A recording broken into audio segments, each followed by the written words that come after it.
Surat police દ્વારા શરૂ કરવામાં આવેલી રોંગ સાઇડની સ્પેશિયલ ડ્રાઇવ અંતર્ગત છેલ્લા 3 દિવસમાં કુલ 117 લોકો વિરુદ્ધ કાયદેસરની કાર્યવાહીઓ હાથ ધરવામાં આવી છે. ઉપરાંત તેઓના લાયસન્સ રદ કરવાની પ્રક્રિયાઓ પણ હાથ ધરવામાં આવી છે. અકસ્માતોની સંખ્યા ઘટાડવા માટે સુરત ટ્રાફિક પોલીસ દ્વારા સ્પેશિયલ ડ્રાઇવ શરૂ કરવામાં આવી છે.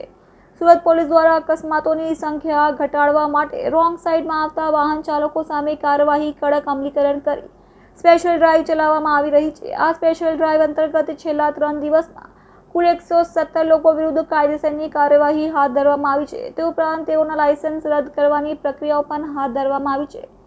સુરતમાં નવા ટ્રાફિક સિસ્ટમને લઈને સુરતના નાગરિકો હેરાન પરેશાન થઈ રહ્યા હતા. ત્યારે થોડા દિવસ પહેલા રાજ્ય ગૃહમંત્રી હર્ષ સંઘવીએ સુરત પોલીસ કમિશનર કચેરી ખાતે ટ્રાફિકનો નિયમ કરતા કંટ્રોલ રૂમની મુલાકાત લીધી હતી અને ત્યારબાદ તેઓએ શહેરમાં રોંગ સાઇડ જતા લોકો ઉપર કડક કાર્યવાહી કરવા માટેનો આદેશ આપવામાં આવ્યો હતો. જો કે આદેશ આપતા સુરત પોલીસ હરકતમાં આવ્યું છે અને આજથી સુરત પોલીસ દ્વારા રોંગ સાઇડ ઉપર ચલાવતા વાહનો ઉપર સ્પેશિયલ ડ્રાઇવ શરૂ કરવામાં આવી છે.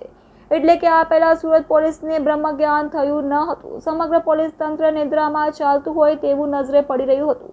પરંતુ રાજ્ય ગૃહમંત્રીએ આદેશ કરતા જ સુરત પોલીસનું તંત્ર જાગ્યું છે અને સુરત પોલીસ દ્વારા હવે રોંગ સાઇડ ઉપર આવતા વાહન ચાલકો વિરુદ્ધ સ્પેશિયલ ડ્રાઇવ શરૂ કરવામાં આવી છે. આ સ્પેશિયલ ડ્રાઇવમાં પોલીસ પાસે વાહન ચાલકો સામે નિયમોના ભંગ બદલ વધુ મેમો જનરેટ થતા હશે તેવા ચાલકોના લાયસન્સ રદ કરશે. જો કે બીજી બાજુ સુરત પોલીસ દ્વારા અકસ્માતોની સંખ્યા ઘટાડવા અને રોંગ સાઇડમાં આવતા વાહન ચાલકો સામે કાર્યવાહી કરવા પોલીસની સ્પેશિયલ ડ્રાઇવ ચલાવવામાં આવી રહી છે તેવી વાત કરી રહી છે. આ બાબતને લઈને સુરત ટ્રાફિક ડીસીપી અમિતાભ વાનાઈએ જણાવ્યું કે સુરત પોલીસ કમિશનરના આદેશ અનુસાર રોંગ સાઇડની સ્પેશિયલ ડ્રાઇવ શરૂ કરવામાં આવી છે, જેમાં સમગ્ર સુરત શહેરમાં અમારી 80થી વધારે ટીમો કામે લાગી છે. એમાં જે વાહન ચાલકો પોતાનું વાહન રોંગ સાઇડમાં ચલાવતા હોય તેઓને સાવચેત કરવામાં આવે છે. તેઓને અપીલ કરવા આવે છે કે તમે રોંગ સાઇડમાં વાહન ચલાવીને તમે પોતાના અને અન્ય લોકોની સુરક્ષાને હિતમાં નથી, કારણ કે અકસ્માત થઈ શકે છે તેવી અપીલ લોકોને કરવામાં આવી રહી છે. તેમણે વધુમાં જણાવ્યું હતું કે તેમાં છતાં જો કોઈ વાહન ચાલક વારંવાર રોંગ સાઇડમાં પોતાનું વાહન ચલાવે છે તો તેમના વિરુદ્ધમાં લાયસન્સ રદ કરવાની કાર્યવાહી સુરત ટ્રાફિક વિભાગ આરટીઓ વિભાગ સાથે રહીને કરી રહી છે. તે ઉપરાંત છેલ્લા 3 દિવસમાં કુલ 117 જેટલા વાહન ચાલકો વિરુદ્ધ કાયદેસરની કાર્યવાહી હાથ ધરવામાં આવી છે. તે ઉપરાંત તેમનું લાયસન્સ રદ કરવા માટેની પ્રક્રિયા પણ હાથ ધરવામાં આવી છે. તે સાથે આગામી દિવસોમાં રોંગ સાઇડની સાથે જે લોકો ચાલુ વાહનને મોબાઈલ ઉપર વાત કરતા હોય તેવા લોકો વિરુદ્ધ પણ કાયદેસરની કાર્યવાહીઓ હાથ ધરવામાં આવશે. તે સાથે ઓવર સ્પીડમાં જતા વાહન ચાલકો વિરુદ્ધ પણ કાયદેસરની કાર્યવાહી હાથ ધરવામાં આવશે.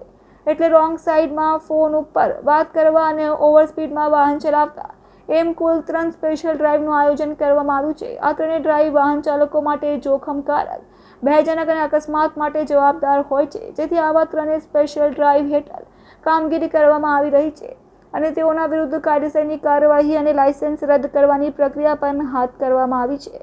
સુરત શહેર ટ્રાફિક શાખા દ્વારા માનનીય પોલીસ કમિશનર શ્રીના માર્ગદર્શન હેઠળ સમગ્ર શહેરમાં અત્યારે રોંગ સાઇડની ડ્રાઇવ ચાલી રહી છે.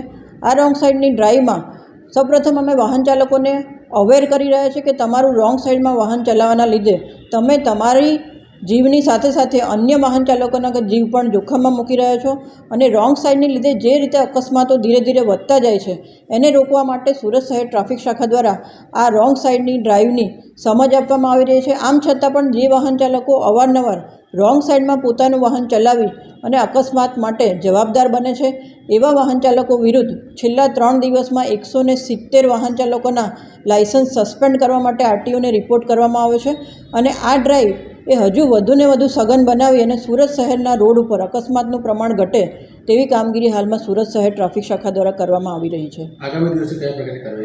આગામી દિવસોમાં હજુ પણ જોખમકારક રીતે પોતાનું વાહન ચલાવવું, એટલે કે ઓવર સ્પીડિંગમાં પોતાનું વાહન ચલાવવું, રોંગ સાઇડમાં પોતાનું વાહન ચલાવવું અને વાહન ચલાવતી વખતે મોબાઈલ ફોન પર વાત કરવી, એ ત્રણેય હેડ હેઠળ હજુ આ ડ્રાઇવ વધારે સઘન બનાવવામાં આવશે અને આ ત્રણેય ડ્રાઇવમાં તમામ વાહન ચાલકોના લાયસન્સ છે સસ્પેન્ડ કરવા માટેના રિપોર્ટે આરટીઓને ચોક્કસપણે કરવામાં આવશે.